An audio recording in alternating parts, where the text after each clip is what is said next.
going to cover some of the research discoveries from 2016 from the Dr. Paul H. DeRay Research Fellowship Endowment.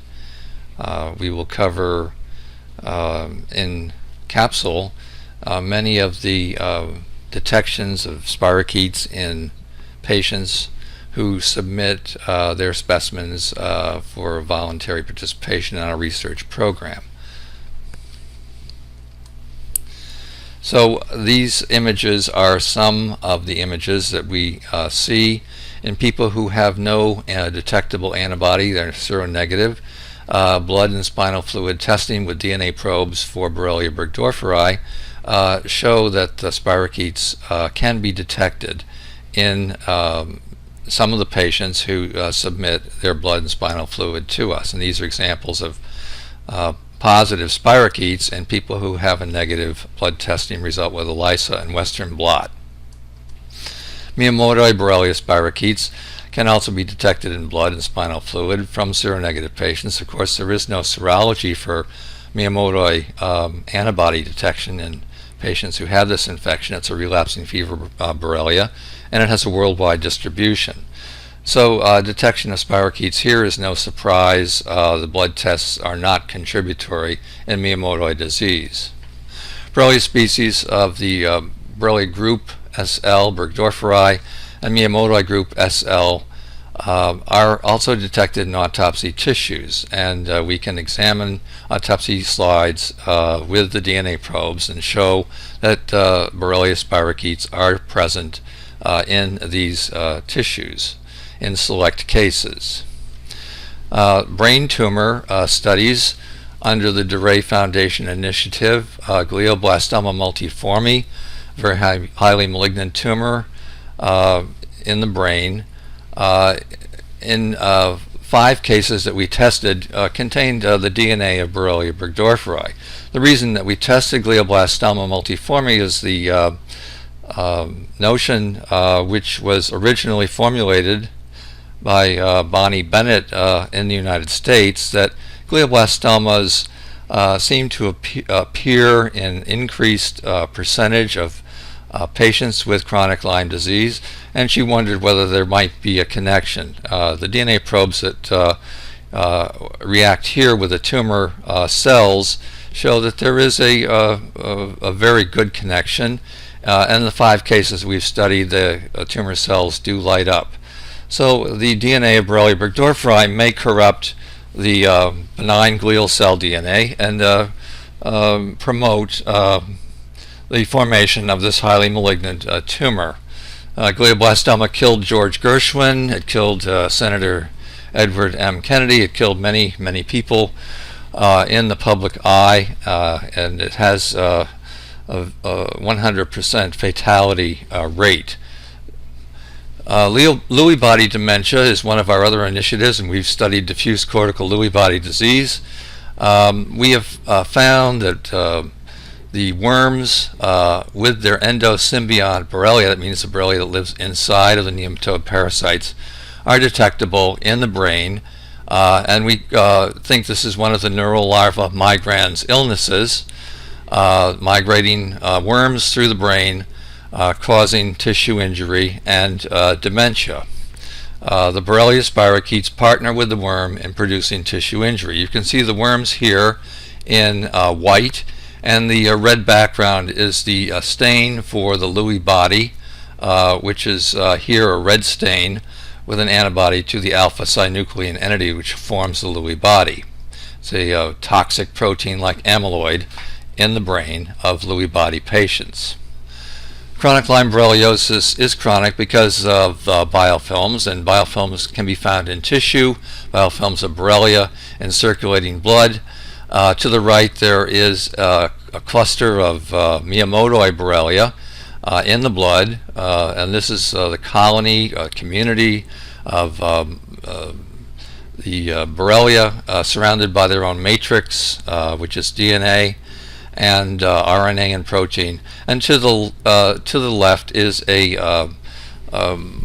amyloid-coated biofilm in the blood. These are very large. The red cells are about 7 microns in size. The biofilms may be up to 100 microns. And if the amyloid, which confers rigidity on anything that it coats, hits a capillary bed, it will cause tissue death or tissue injury. This may be one of the reasons why patients with chronic Lyme complain of total body pain. It's not psychiatric. It is due to embolic amyloid-coated biofilms. Alzheimer's disease amyloid plaques or biofilm communities. I covered this last year, so I'm not going to repeat that. The biofilm communities, again, are coated with amyloid. Amyloid is an antibacterial agent. So Alzheimer's disease-coated amyloid plaques, biofilms living inside the amyloid plaques in Alzheimer's disease. These biofilms are Borrelia biofilms. I'm going to spend most of the time here today talking about multiple sclerosis, and we have discovered, we're astounded to discover this, that multiple sclerosis is a parasitic infestation in the nervous system. We call it neural larva migrans. The worms migrate through the brain, and the worms lay eggs. The eggs hatch and larval forms grow up to adult forms. Mating adult pairs produce more eggs. All of these are detectable in the spinal fluid. If you look for them in the brain, you may be very frustrated because it may take several hundred to almost 1,000 sections of cutting brain tissue to find one worm. That's because the worm migrates and creates a storm of injury in its wake, like the tail of a comet. And so if you look at the injured tissue, the worm has already moved on, most likely, and you may not find the worm. It's also possible that the worm may have died, and that the worm no longer has the shape that you expect to find in a living worm. These two pictures, low power to the left, the blue, shows a coiled worm of the nematode type in spinal fluid of multiple sclerosis, and to the right, the end of the worm showing the mouth parts and some little hooks. This a worm, of course, in the brain, an adult worm, and does not belong there. So the focus of this lecture, multiple sclerosis, is a neural larva migrans. That means in the nervous system, migrating larval forms and adult forms of parasitic worms migrate through the brain and cause the multiple sclerosis illness. This discovery in January 2016 happened when we received a case from Oregon, an 80-year-old man, his past medical history positive for chronic Lyme disease of 20 years duration or more, and positive for multiple sclerosis for the last 10 years of his life. After his death, the family asked us to do special studies to try to find evidence of Borrelia in the brain and spinal fluid. The autopsy provided us with cerebral spinal fluid and whole brain.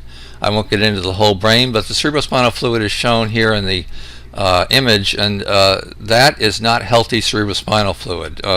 Cerebral spinal fluid should be free of anything that you could see with the naked eye.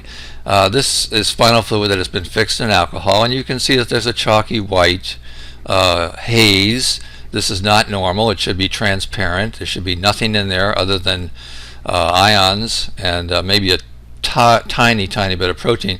You can also see that there are rounded things in the spinal fluid that are almost like little granules. And then at 6 o'clock you can see something that looks like a worm. Well, it is a worm. It's an adult worm. And these granular concretions are portions of the worm body or worm eggs that you can see with a naked eye, not even using a microscope. Of course, we use a microscope to be sure that what we see with a naked eye is also seen under the microscope. So the Rocky Mountain Multiple Sclerosis Brain Bank at the University of Colorado School of Medicine, Boulder, Colorado, has been key in our receipt of specimens of spinal fluid from multiple sclerosis patients. Each of their cases is carefully studied with pathology, and there we know that each one is in fact multiple sclerosis by pathology exam of the brain. The spinal fluid was what we started with and what we finished with, and the spinal fluid then with DNA probes for fish study to attempt to detect Borrelia burgdorferi, we did find Borrelia in the spinal fluid, but we found many more worms than did we find Borrelia. inside of each of the worms, with careful examination with the DNA probes for Borrelia, we can find Borrelia spirochetes hiding inside the body of the worm. So they're called endosymbionts. They live inside the worm, and they don't cause any harm to the worm. But when the worm dies, the Borrelia are released, and then they cause trouble in the host. So it's like a Trojan horse. The worm itself is an assault on the body, and the Borrelia inside of the worm, when they're released, also assault the body and cause tissue injury. The two have an unholy alliance and cause a condition, multiple sclerosis, and other conditions in the brain. This unexpected discovery that spinal fluid contains many nematode parasites was completely serendipitous. And once again, we can see the chalky appearance. When you fix the spinal fluid from a multiple sclerosis patient, if it looks like this, until proven otherwise, those are worms in the spinal fluid. Unfortunately today, microscopic examination and making smears as we did is not routine in any laboratory, in any hospital, or any medical school in the world. So we did the first work, and we were rewarded for our curiosity. Additional spinal fluids in the multiple sclerosis brain bank after we got our first case produced 9 more cerebral spinal fluids for multiple sclerosis patients. All of them were positive, 9 of 9 or 10 of 10 total positive for nematode parasites. The nematode species are probably plural, so there's probably more than one species of nematode in the spinal fluid. We're working on trying to establish most likely species based on the egg morphology, the morphology of the larvae, and the morphology of the worms. We know that they're not segmented, so they're nematodes, but there are many, many nematodes. Additional studies, DNA probes for Borrelia spirochetes, positive. Worms contain in their interior milieu spirochetes, Borrelia spirochetes. And in this model, this mimics the symbiont relationship of microbes, pathogens in other nematodes, the nematodes that cause river blindness. So endosymbionts are microbes that do not harm the worm, but they live inside of the worm. There are also examples of endosymbiont microbes inside of amoebae, and of course inside of ticks we know there are many microbes, and those are actually in the definition endosymbionts. The bugs don't harm the tick, but they harm the person who gets the bugs into their system from the tick bite. So worms, amoeba, and ticks all can carry endosymbionts. Endosymbiont model is a poster child. The river blindness model, the worm here, a roundworm called Onchocerca volvulus, carries endosymbiont Wolbachia species.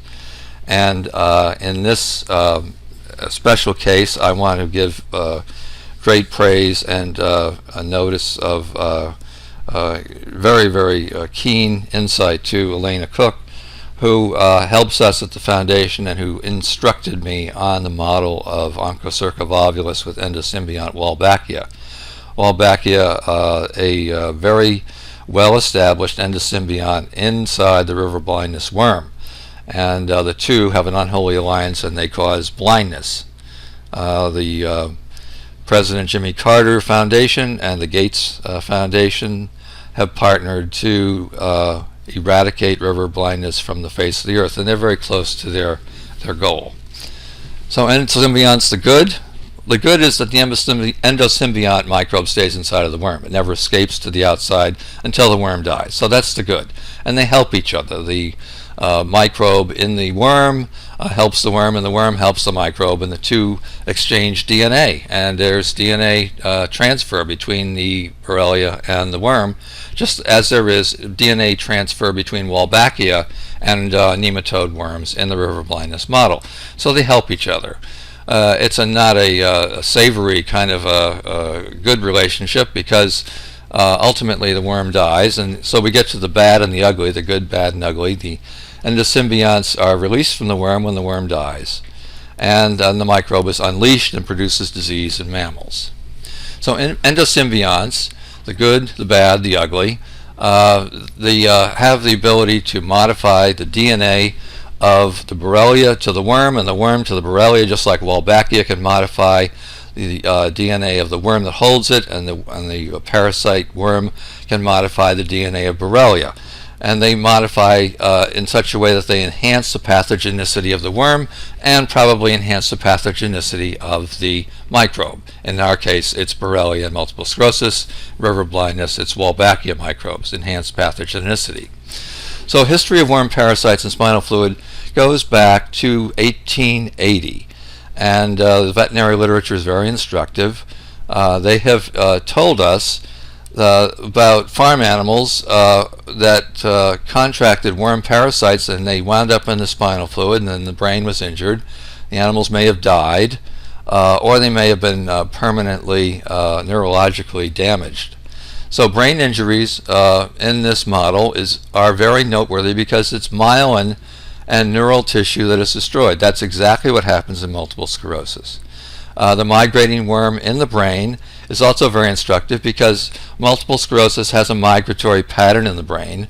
It flares up in one area and then calms down, and then flares up in another area and calms down.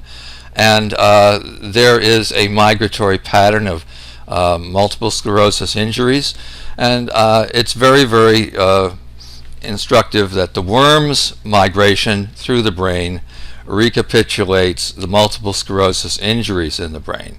So that happens in the animals and the nematode transmitted diseases which cause brain injuries and myelin loss and paralysis. And in the years from 1880 to 1950, many papers were written by the veterinarians about worms in India and in the Orient that caused permanent injury or death in farm animals that looked exactly like multiple sclerosis, loss of myelin. Now, the renowned parasitologist, Dr. Innes, a member of the Royal Society, London, and Dr. Shoho, a veterinarian, a very esteemed researcher from Tokyo, Japan, in the year 1952 wrote a paper, Nematodes, Nervous System Disease and Neurotrophic Virus Infection. And their paper should be read in its entirety. It's about 3 pages, but it's just rich with beautiful language and great discussion of the way the nematode causes injury to the nervous system. One noteworthy thing is that in 1952, they were studying brain, and they were finding the worm in brain, and they were finding myelin loss, just like multiple sclerosis, but it never occurred to them to study the spinal fluid in the animal. Another paper written by Dr. Ennis and Dr. Shoho is cerebral spinal fluid nematodiasis. That's a big medical word for worms in the spinal fluid. And this caused encephalomyelomalacia. Malacia means softening. So if you have osteomalacia, your bones are soft. If you have malacia of the brain, your brain is soft. It should be rubbery, and it should bounce back when you push it with your finger.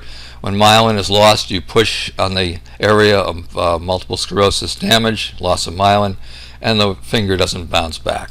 So malacia means softening. And the worm that they were interested in studying is Ceteria digitata. They also said in their title that a disease which may occur in man. So they were really prescient in their thinking about animals as a model for human disease. And they were thinking about multiple sclerosis in 1950.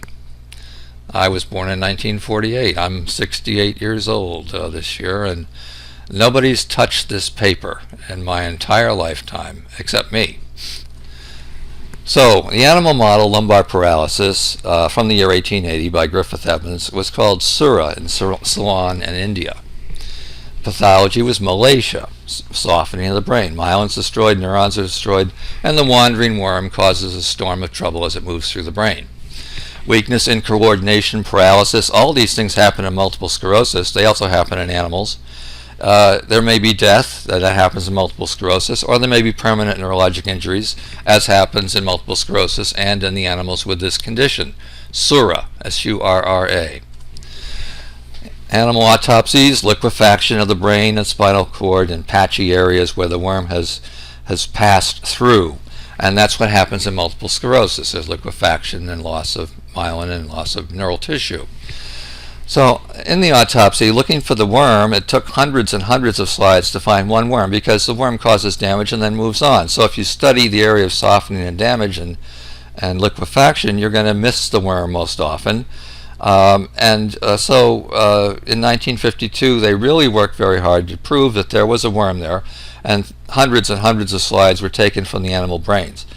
In 2016, our discovery was it's much easier to find worms in the spinal fluid in such cases, and it's like shooting fish in a barrel.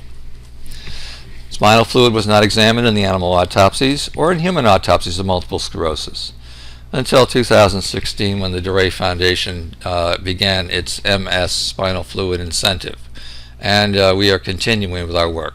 We have not found a case of MS that does not have worms.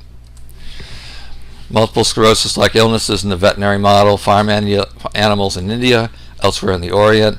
The work of Innes and his colleagues really set the stage for their prediction of a hypothesis that the animal model could be a precedent for human MS studies. And they were absolutely right in 1950.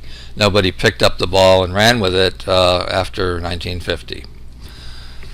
So once again, the multiple sclerosis spinal fluid looking very unhealthy, chalky. You can see a worm, you can see rounded things. They might be eggs, it might be worm debris, it might be worm poop. They do not belong in spinal fluid, and they all exert a toxic effect on the brain. If you bleed into the space where the spinal fluid is, the blood in and of itself will damage the brain by causing intense spasm of the blood vessels, and you will have a stroke-like event. So blood in the spinal fluid regions of the brain can cause injury because it produces vascular spasm. The brain is very, very picky about what goes on in the spinal fluid. And so you can only imagine what worms in the spinal fluid will do. It's a very, very unsavory scenario. These are the worms of a case of multiple sclerosis from the Boulder, Colorado MS Brain Bank. You can see it's almost like a starfish. And you can see the size grid. Those are each division, spaces between the two, small division, 10 microns. 10 microns is a little bigger than a red blood cell. The worms again, and in a cluster. More worms, an egg, actually a fertilized egg, a mating pair of worms. You can see the male is on the top and the female is on the bottom. Those are in red, and then the blue is the background. This is a segment broken off from an adult worm, and you can see the intestinal tract that's running a straight line from the top of the worm to the bottom segment. And this is a zygote, developing embryo. So 10 patients with multiple sclerosis, 10 spinal fluids contain nematode, adults, larvae, and eggs. Conclusion: nematode parasites in spinal fluid in multiple sclerosis. Expected, you'll see a chalky appearance after fixation. That in and of itself tells you there are worms there, because nothing else causes the spinal fluid to look chalky except junk. And you see the debris, and sometimes you'll see the worms with the naked eye. They're easily identifiable. Dark field microscopy is recommended to see them. You don't need to stain them. Just put them under the microscope and start looking. The dark field should be an oil dark field. There are dry dark fields and oil dark fields. Oil dark fields give you higher resolution and allow you to see smaller and smaller things. So oil dark field microscopy is what I use. Implications for treatment: nematode worms, parasites, can be eradicated with anti-helminthic medications. That's anti-worm medications. Every veterinarian prescribes these every day for doggy heartworm. The medications are safe, effective, and cheap. Now there is a cautionary note, and that's in the next slide. Cautionary note: careful, very careful, dose escalation, which means you start out with a low dose and you gradually, very slowly bring the dose up to avoid Herxheimer-like events, which may be fatal in the brain. You don't want to have a Herxheimer in the brain. Remember, the brain blood vessels can go into spasm when there is not peace in the valley. Corticosteroids, they are medications to reduce inflammation, should be given with worm meds to protect against worm kill flares. So be very careful with your anti-worm medicine if you have multiple sclerosis and worms in your spinal fluid. And your physician should be very careful. That means you should not go out to the store and get anti-worm medicine from your vet and take it without physician supervision. We don't want any people who have multiple sclerosis to have adverse or fatal outcomes. So this is the end, and I thank you very much for your kind attention. I'm going to take questions from the audience, try to answer them, and I hope that you have found this as interesting as we do in this year 2016. My goodness, 60-something years after the paper by Innes and Joho. Thank you very much.